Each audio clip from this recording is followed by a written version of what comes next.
सभी बैठ जाए, बहुत बहुत धन्यवाद आप सभी का। Thank you.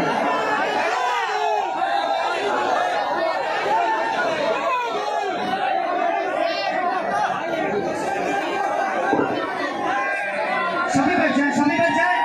अरे फोटो बाबा को लग पाएंगे जो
धन्यवाद। अलवर ग्रामीण की तरफ से भाई का चांदी के मुकुट के साथ स्वागत होगा। जोरदार तालियां।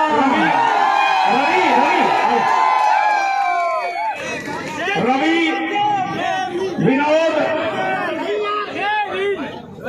और कजोड़ी, जिनका नाम बोले वही आए प्लीज। बस अब और कोई नहीं। भाई देखो, व्यवस्था आपकी है और आप लोग बड़े प्यार से जगा रहे नहीं।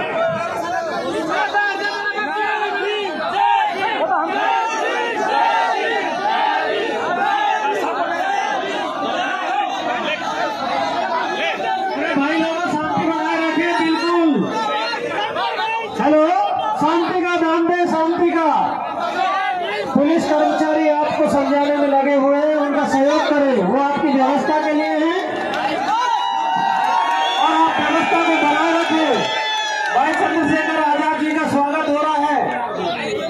चांदी के मुकुट अलवर ग्रामीण की तरफ से पहनाए जा रहे हैं। भाई चंद्रशेखर आजाद जी जिंदाबाद।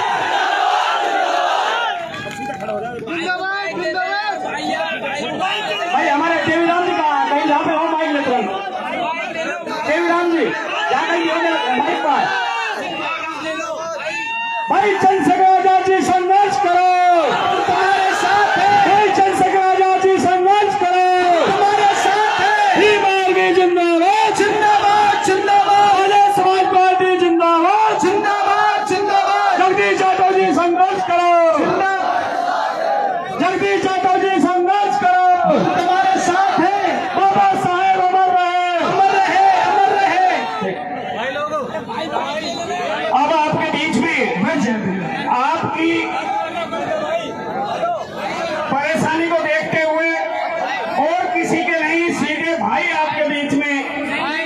भाषण करेंगे।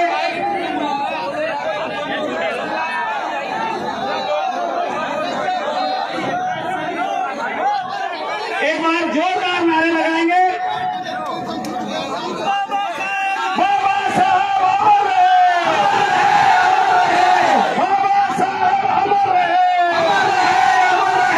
भाई आप संघर्ष करो, हमारे साथ हैं। भाई आप संघर्ष करो, हमारे साथ हैं। मान्यवर साहब काशीराम जी अमर रहे, अमर रहे। मान्यवर साहब काशीराम जी अमर रहे, अमर रहे। रविंद्र भाटी जी संघर्ष करो, हमारे साथ हैं। सतपाल चौधरी जी संघर्ष करो, हम तुम्हारे साथ हैं। अनिल देनवाल जी संघर्ष करो, हम तुम्हारे साथ हैं। अब आपके बीच में आपके चहेता युवा दिलों की धड़कन, आपके बीच में सीधे भाई एडवोकेट चंद्रशेखर आजाद जी आपके बीच में आ रहे हैं। सभी जोरदार तालियों से स्वागत करके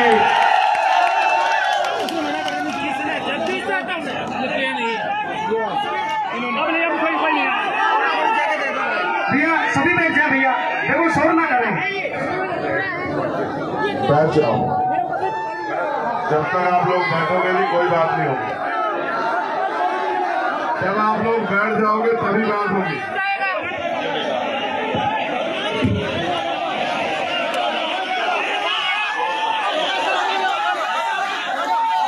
जब आप बैठ जाओगे तभी बात होगी।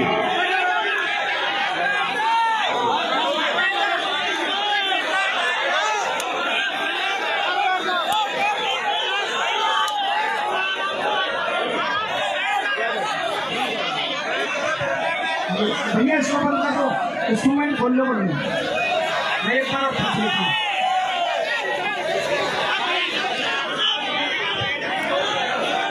भाई आपसे अपील कर रहे हैं कि आराम से बैठ जाओ, आवाज ना करें। तो थोड़ा आप भी सम्मान रखो आपके प्यार के लिए। भाई इतनी दूर से सुबह से गाड़ी के अंदर और रोड के ऊपर ये भाई आप जब इतना इंतजार किया है तो कुछ बातें सुनने के लिए आए हैं। सभी से मेरा निवेदन है कि प्यार से युवा साथियों से नीचे से ही बैठ के फोटो ले लें। आगे हो जाओ, आगे हो जाओ। नीचे बैठे बैठे बैठे बैठे बैठे। मैं सिर्फ तुम्हारा उनकी वजह से तुम्हें कह रहा हूँ, वरना डांटता तुम्हें बहुत। आगे हो जाओ जरा से, वो बैठ जाएंगे वहाँ। तुमने खिलाफ कर दिया सबको। वहीं से देंगे ना, वहीं से देंगे बाइट। बैठो एक बार में, बैठो वरना मैं फिर मैं कोई बात नहीं रखूंगा अगर आप लोग नहीं बैठो।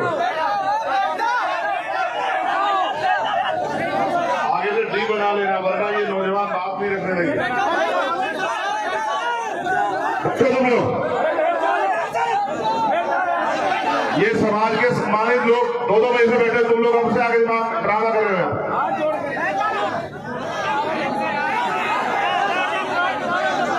ये पुलिस के लोग इनको व्यवस्था क्यों नहीं करा रहे? आप लोग तो डी कैसे भर गई है?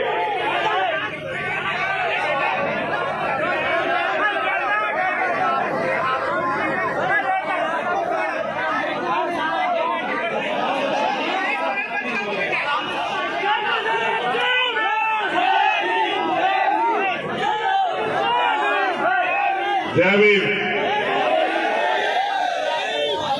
मैं सबसे पहले तो आप सबका धन्यवाद करता हूं और मैं माफी भी चाहता हूं कि आपको बहुत देर तक इंतजार करनी पड़ी। आपके यहाँ पे जहां तक मैं जानता हूं 4 साढ़े 4 बजे का प्रोग्राम था और अपने प्रोग्राम को सफल करने के लिए आप 12-1 बजे यहाँ आ गए थे और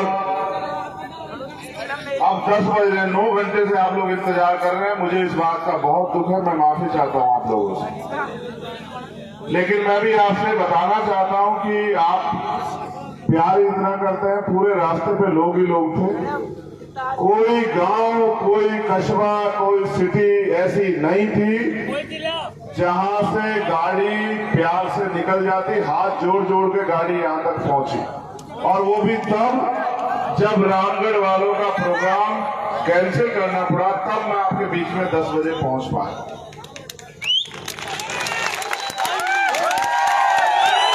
मगर मुझे आपसे बहुत जरूरी बात करनी है, और जरूरी बात इसलिए करनी है क्योंकि अगर मैं आपसे अपना दर्द नहीं कहूंगा और अगर मैं समाज पे इस काम को आगे बढ़ाने की जिम्मेदारी लेकर चल रहा हूं और मैं आपसे उम्मीद नहीं करूंगा तो रास्ता नहीं निकलेगा। मैं नौजवान साथियों से कहना चाहता हूं, अगर उनके दिल में समाज के लिए इतना सा भी दर्द हो तो वो इस फोनों को बंद करें। मैं यही खड़ा हूं आपके लिए। क्या क्या कर रहे हो? नहीं, ये ऐसे नहीं हो सकते जो नारे लगा रहे हैं मेरे यार। ये समाज को धोखा देने वाले लोग हो सकते हैं।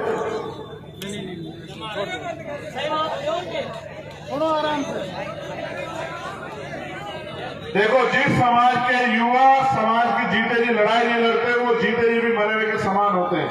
लेकिन जिस समाज के युवा गैर जिम्मेदार हो जाए, नालायक हो जाए, नशेड़ी हो जाए, लापरवाह हो जाए, उस समाज के वजूद को आज नहीं तो कल खतरा होकर रहेगा। ये बात मेरी याद रखना आप लोग। मुझे बड़ी तकलीफ से बात कहनी पड़ रही है अलवर में खड़े होकर कि यहाँ के 30 साल से ज्यादा उम्र के लोग ज्यादा जिम्मेदार हैं, यहाँ का नौजवान कम जिम्मेदार है। मुझे बात कहनी पड़ रही बड़ी तकलीफ के साथ, क्योंकि हमारे सरपंच यहाँ बैठे हैं, हमारे समाज का की नाक यहाँ बैठे हैं बहुजन समाज के, लेकिन 9 घंटे में उन्होंने 1 मिनट के लिए अपनी जगह नहीं छोड़ेगी। बिल्कुल पूरी ईमानदारी से बैठे हुए हैं। और ये जो अभी भीड़ में से यहाँ आए, ये पूरे कार्यक्रम को अपने हिसाब से चलाना चाहते हैं। एक समय देगा समाज, तुम्हें अवसर देगा चलाना। जब तुम्हारी पीठ पे समाज का बोझ होगा, तुम्हें एहसास हो जाएगा कि हल्ला मचाने से कितने काम सफल होते हैं। चिल्लाने से, बोलने से नहीं सफल होता, तैयारी करने से सफल होता है। बहुजन समाज में जन्मे सभी संतों गुरुओं महापुरुषों को नमन करता हूं। नमन इसलिए करता हूं, उनको पूजने के लिए नहीं, उनकी तस्वीरों पर माला चढ़ाने के लिए नहीं, उनको नमन इसलिए करता हूं कि उन्होंने ना दिन देखा, ना रात देखी, ना धूप देखा, ना छांव देखी। उन्होंने अपने सुख सुविधाएं देखी, अपने बच्चे और खुद के जीवन को हमारे ऊपर कुर्बान किया। और ना होते हमारे रहबर तो आज आपका ये खून इस मंच पे खड़े होकर अपनी बात को नहीं रख रहा होता, और ये कुर्सियां नहीं लगी होती अगर नहीं होते हमारे रहबर जिन्होंने अपना सब कुछ कुर्बान कर दिया कि उनकी आने वाली नस्लें इस देश में गुलामी का जीवन ना जिए। ये जो आज मिला है, ये आज की देन नहीं है मेरे लोगों। इतिहास याद करो, इसकी शुरुआत गुलामी के समय राष्ट्रपिता ज्योतिबा फुले ने शुरू की। उनको गुरु मान के डॉक्टर बाबा साहब अम्बेडकर ने आगे बढ़ाई। उनसे सीख लेके अपनी क्लास 1 की नौकरी छोड़ के लात मार के नौकरी पे मान्यवर काशीराम साहब ने इसको आगे बढ़ाया। और आज इस समाज के कंधों पर जिम्मेदारी है कि अपने परिवार के साथ अपने समाज और अपने महापुरुषों के आंदोलन को कामयाब करने के लिए काम करें। आप ये सोचो, अगर आप महापुरुषों की सच्ची औलादे हो तो मुझे जवाब दो कि महापुरुषों का कारवा पूरा नहीं हुआ, हम लोग चैन से कैसे सो सकते हैं? आप बताओ। महापुरुषों का कारवा अधूरा है, महापुरुषों के सपने अधूरे हैं। समाज आज भी रोटी रोटी के लिए मोहताज है, जुल्म जाति बढ़ रही है, लोगों के पास पीने के लिए साफ पानी नहीं है, पहनने के लिए अच्छे कपड़े नहीं है, खाने के लिए अच्छा भोजन नहीं है, ढकने के लिए पक्की छत नहीं है। जाति के नाम पर अन्याय हो रहा है, धर्म के नाम पर अन्याय हो रहा है, खाल उतारी जा रही है गरीबों की। जितेंद्र मेघवाल, इंद्र मेघवाल, कार्तिक भील, ओम प्रकाश रैगर, हाथों का मामला कितनी घटनाएं याद दिलाओ, नासिर, जुनैद, असगर, तोला गुजर, क्या क्या याद दिलाओ आपको? आप जानते हो, मैं भले ही आपकी खुशी में शामिल होने आता हूं या लेकिन जब भी राजस्थान में अन्याय होता है, कोई ऐसा एक मामला नहीं होगा कि मैंने यहाँ आपके बीच आके आप इस लड़ाई को मजबूती से ना लड़ा। कोई ऐसा मामला नहीं होगा। और मैंने प्रयास ये किया कि हमारा नौजवान अपनी जिम्मेदारी को समझ ले। और क्यों समझ ले, मैं बताना चाहता हूं। जिन बहनों के साथ अन्याय होता है, वो बहनें उम्मीद करती होंगी कि उनकी रक्षा सुरक्षा करने वाले हाथ खड़े होंगे आके। उनकी वो माएं उम्मीद करती होंगी कि उनके आंसू पूछने वाले उनके औलादे आके खड़ी होंगी।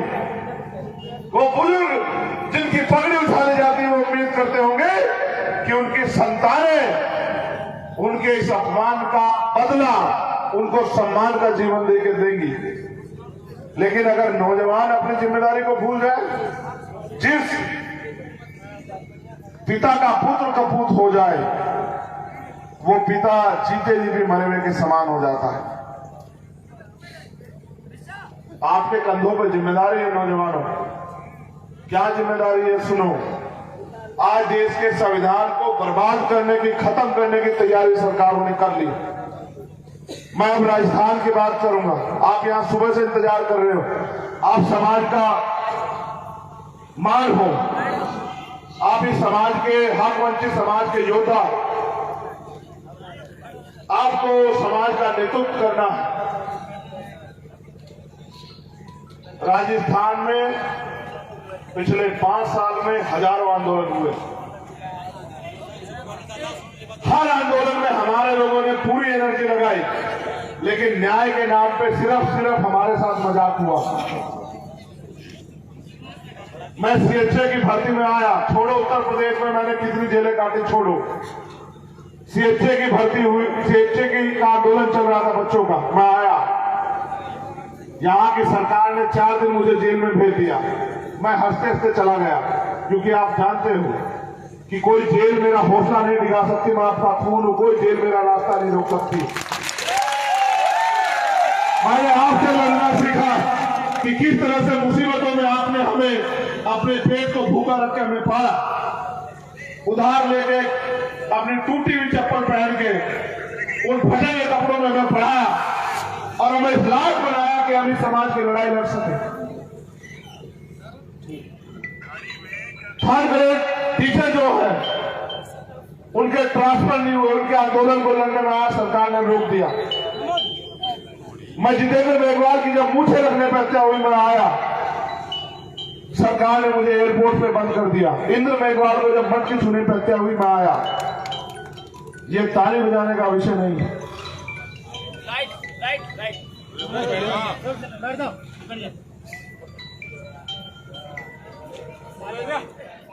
मटकी छूने पे जब आपके बच्चे की हत्या हुई तो मैं आया, और सरकार ने 4 बार मुझे लौटाया, वापिस दिल्ली छोड़ के आई। ओम प्रकाश रेगे ने सुसाइड कर लिया क्योंकि उसके पिता का अपमान हुआ, उसके पिता को पीटा गया, उसके पिता को अपमानित किया गया, वो बच्चा न्याय नहीं दिला पाया, उसने सुसाइड कर लिया। उसकी लाश को लेकर 3 दिन में बैठा रहा आंदोलन में। आप ये बताओ, जो सरकार आपको अन्याय होने पर न्याय मिला दे, वो सरकार आपकी तरक्की सुनिश्चित कर देगी क्या? जो सरकार आपके आंसुओं पे मुस्कुराए, वो आपको कामयाब करने की सोच रखेगी क्या? बहुत मसले। मैं अभी मध्य प्रदेश से लौटा, वहां पे संविधान बचाओ यात्रा का हिस्सा बना मैं बहुत सारे गांव में गया। राजस्थान का बॉर्डर पड़ता है झालावाड़, भीलवाड़ा।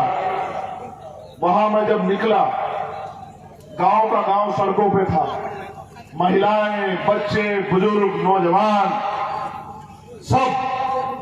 मैं महिलाओं से मिला, कितने पैसे मिलते हैं, क्या करती हो? कहा अपनी खेती नहीं है। ये तो फिर भी अलवर में आप ताकतवर हैं, तन से भी, मन से भी, धन से भी, यहाँ तो आप ताकतवर हैं। ये गर्व की बात है हमारे लिए कि यहाँ आपने अपनी वजूद को, अपनी जमीन को मजबूत कर रखा। लेकिन जब मैं उनसे मिला,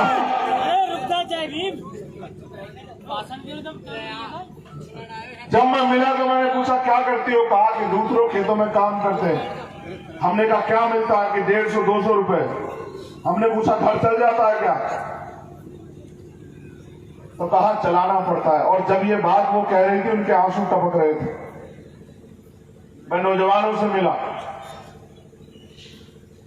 क्या करते हो, कि भैया गुजरात में काम करते हैं। तो मैंने कहा तुम यहाँ के रहने वाले गुजरात क्यों जाते हो, कोई रोजगार नहीं। महाराष्ट्र जाते हैं मुंबई काम करने के लिए, क्या काम करते, लेबर का। और मैंने कहा यहाँ क्यों, क्या पता लगा आप आ रहे हैं, आपसे प्यार करते हैं, आपको देखने के लिए टीवी पे देखा, आपको देखने के लिए चले आए काम छोड़ के।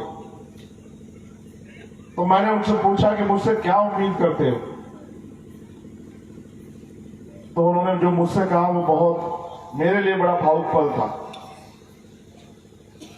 कि हमें ऐसा लगता है कि बाबा साहब अम्बेडकर की 21वीं सदी में हमारी तरक्की का जो सपना बाबा साहब ने देखा था वो आपके आंदोलन से पूरा होगा, हमें ये लगता है। इसलिए हम लोग गुजरात से, महाराष्ट्र से राजस्थान चले आए।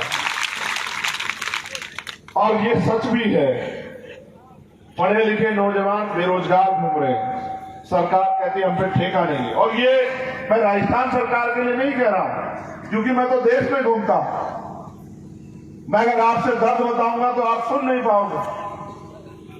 मैं सिद्धार्थनगर हम गए, भगवान बुद्ध की धरती, कपिल वस्तु। जब मैं रात को 9 बजे सभा करके निकला, और मेरे नौजवानों सुनो और अमल करो और देखो क्या हालात है तुम्हारे, कि जिस गांव के बाहर से निकलता वहीं बहनें माएं लोटा लेके खड़ी हुई। जिस समाज की बच्चियां, महिलाएं, बहनें, जिनको सड़क पे इस तरह से खड़े होकर अपमानित होना पड़े, वो समाज के नेता कैसे सो जाएं घर में पड़े, उस समाज की आने वाली पीढ़ियां कैसे चैन की नींद सो जाए। इसलिए घूमता रहता हूं, इस जिम्मेदारी को समझते हुए कि जेल से भी लड़ लूंगा, सीबीआई, ईडी, इनकम टैक्स से भी लड़ लूंगा, एनआईए से भी लड़ लूंगा, झूठे मुकदमों से भी लड़ लूंगा, जेल भी चला जाऊंगा और गोली भी खा लूंगा। लेकिन जब तक आपको जगा ना दूं, जब तक आपका मनोबल बढ़ा के आपको तरक्की के लिए खड़ा ना कर दूं, तब तक रुकने का नहीं। आप नहीं समझते, मुझे नहीं बनना राजस्थान में एमपी एमएलए, आप जानते हैं इस बात को। मैंने जहां जन्म लिया, मैं खून आपका हूं, लेकिन वहां 403 सीटें हैं विधानसभा की, और लोकसभा की 80 सीटें हैं। आपके यहां 10 सीटें हैं, आपके यहां विधानसभा की 200 सीटें हैं, मेरे यहां आपसे दुगनी सीटें। आपके यहां लोकसभा की 10 सीटें, मेरे आपसे 8 गुना ज्यादा, 25 है, आपसे 3 गुना के लगभग ज्यादा। मगर मैं यहां इसलिए हूं क्योंकि जहां, अगर यहां भी आपको दर्द हो रहा है, तो उस दर्द की तकलीफ मुझे भी। और अगर मैं समाज को परिवार मानता हूं तो ये तकलीफ होनी चाहिए, मुझे भी होनी चाहिए और आपको भी होनी चाहिए। अगर हर तरफ में अन्याय हो तो अलवर को तकलीफ होनी चाहिए, अगर उन्नाव में अन्याय हो तो अलवर को तकलीफ होनी चाहिए, और अगर किशनगढ़ में अन्याय हो, अगर पाली में अन्याय हो, अगर उदयपुर में अन्याय हो, तो आपको भी तकलीफ होनी चाहिए कि आपकी कौम के साथ अन्याय हो रहा है। पूरा दिन हो गया हमें निकले हुए, और जब मैं आग से लग के माओ बहनों से मिलता हूं, उनकी बातें बता देती है कि वो कितनी तकलीफ में। आप बताओ, अलवर को तो मैं जानता हूं जो हमारी राजधानी है, ये हमारी मजबूत राजधानी है, मगर आप बताओ क्या पूरे देश में या पूरे मध्य राजस्थान में हमारी स्थिति ऐसी है? आप बताओ। अगर स्थिति ऐसी नहीं है तो ऐसी स्थिति अच्छी कैसे होगी? आप बताओ। आज सब लोग कह रहे हैं संविधान को खतरा है। आप मानते हैं संविधान को खतरा है? हाथ उठा के बताओ जो लोग मानते हैं। मेरा एक सवाल है आपसे, तमाम राजनीतिक दल यहां हैं, तमाम नेता यहां हैं, फिर उन सबके रहते खतरा कैसे हो गया? आप बताओ। इसका मतलब वो अपना काम ईमानदारी से, क्योंकि अगर वो अपना काम ईमानदारी से करें तो फिर संविधान पे खतरा कैसे हो गया आप बताओ। और आप ये बताओ, चुनाव के बाद कोई आपके दर्द तकलीफ में शामिल होने आया? किसी ने पूछा कि आपका पेट भूखा है या भरा हुआ? आपके घरों में आटा है या नहीं है, किसी ने पूछा? अभी एक पत्रकार ने मुझसे सवाल किया, मुख्यमंत्री जी बहुत योजनाएं चला रहे हैं। मैंने कहा कौन कौन सी? कहा वो सिलेंडर सस्ता कर दिया है और एक दो योजनाएं और बताई। मैंने पूछा भाई कब चलाई? अभी मैंने कहा क्यों? 4.5 साल में कोई और मुख्यमंत्री था क्या? 4.5 साल यहाँ जनता नहीं रह रही थी? पलायन करके देगा लोग यहाँ से, जो 4.5 साल बाद चुनाव आने पे मुख्यमंत्री को याद आया कि इनके हितों के लिए कुछ करना। फिर मैंने उनको बताया कि इसका सच क्या है, तुम भी सुन लो। पहले चुनाव से 1-2 दिन पहले रात के अंधेरे में वोट के खरीदार आते थे थैले में पैसे लेके, और गरीबों को ये कहते थे वोट तो आपको देनी है, उनको देने की बजाय हमें दे देना, कुछ पैसे ले लो आपके घर चल जाएंगे। और हमारे लोग अपने बच्चों के रोटी के लिए कुछ पैसा मिल जाए इस वजह से उनको वोट देते थे। इसको वोट की खरीदारी कहते हैं। पहले वो खरीदारी रात के अंधेरे में होती थी, क्योंकि उस समय हमारे नेता आंख से आंख मिला के इनसे लड़ रहे थे। अब हमारे नेता थोड़े से चुप हो गए हैं, अब दिन के उजाले में खरीदारी हो रही है। आप ये बताओ, ये खरीदारी नहीं है तो और क्या है कि कुछ पैसे ले लो और वोट हमारी पार्टी को दे दो? क्या ये आपके वोट की खरीदारी नहीं है? क्या है या नहीं है बताओ? तो बाबा साहब अम्बेडकर ने अपने 4 बच्चों कुर्बान करके वोट का अधिकार हमें बिकने के लिए दिया है कि? इस वोट से हम देश की गद्दी में बैठे नरेंद्र मोदी को रोड मिनिस्टर बना सकते हैं अगर हम चाहें। इस वोट की शक्ति से राजस्थान के मुख्यमंत्री अशोक गहलोत को हम लोग रोड मास्टर बना सकते हैं अगर हम लोग तय कर लें।